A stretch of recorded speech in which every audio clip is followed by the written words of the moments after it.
Today we're going to show you how this Hunter System 700 spin balancer works. This one is for sale. It comes with a bunch of lead weights, the rim measuring tool, cones, cups, and here's the real prize. This is the calibration weight, and we have all the documentation you need. The operator's manual, the service manual, and the parts manual in digital form.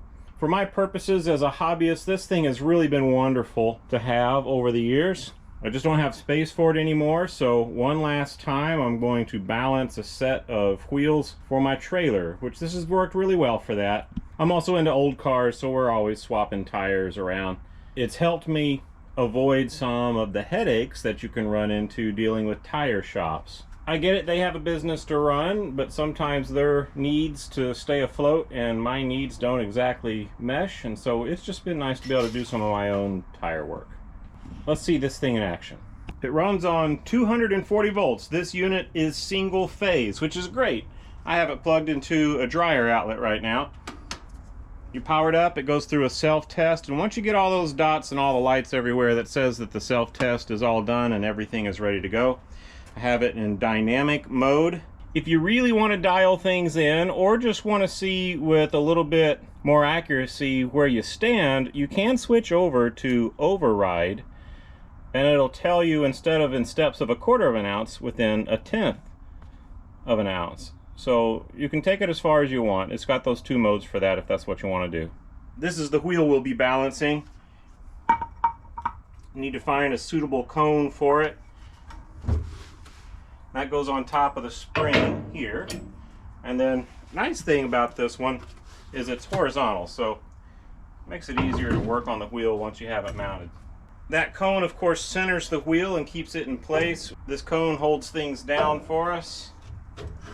Of course, need to tighten all down with this wing nut. The rim diameter is shown on this scale here, and you just get it snugged right in there where the bead is and read it directly. This is a 5-inch rim, so put the rim width at 5. The diameter on this one is 15, and the height we need to set based on the machine. So there's a little marker here that says H for height, of course, and we'll measure from there down to the rim. I get 6.5.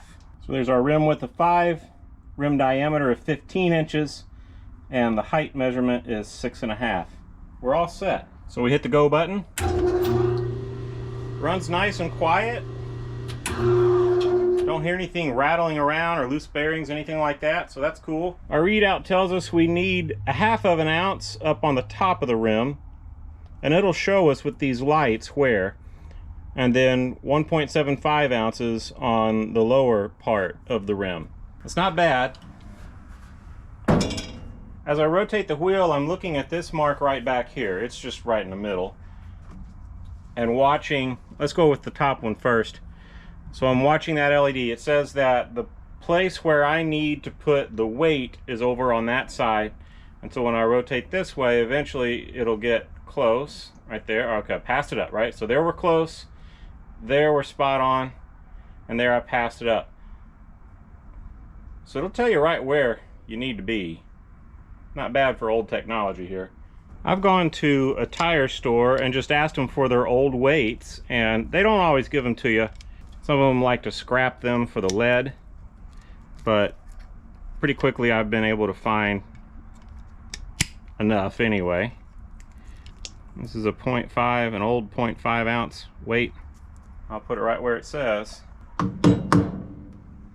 We could go ahead and do the bottom one, but I'll run it again just to see what it tells us.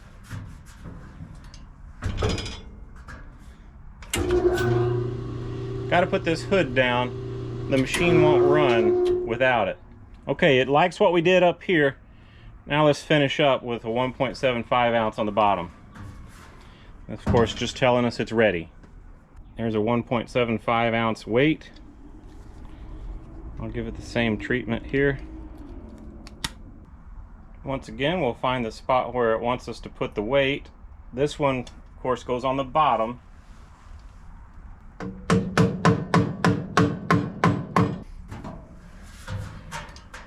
we'll check again.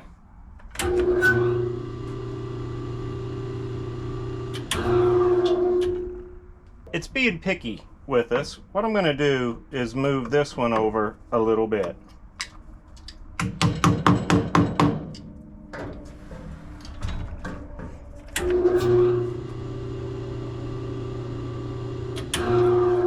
There we are. We're all set. So if you found one of these in a surplus auction or something, have fun with it. It's a neat machine. This one is for sale, so if you're local and you see this soon enough, check us out on the listing where you saw this video. We'll see you next time.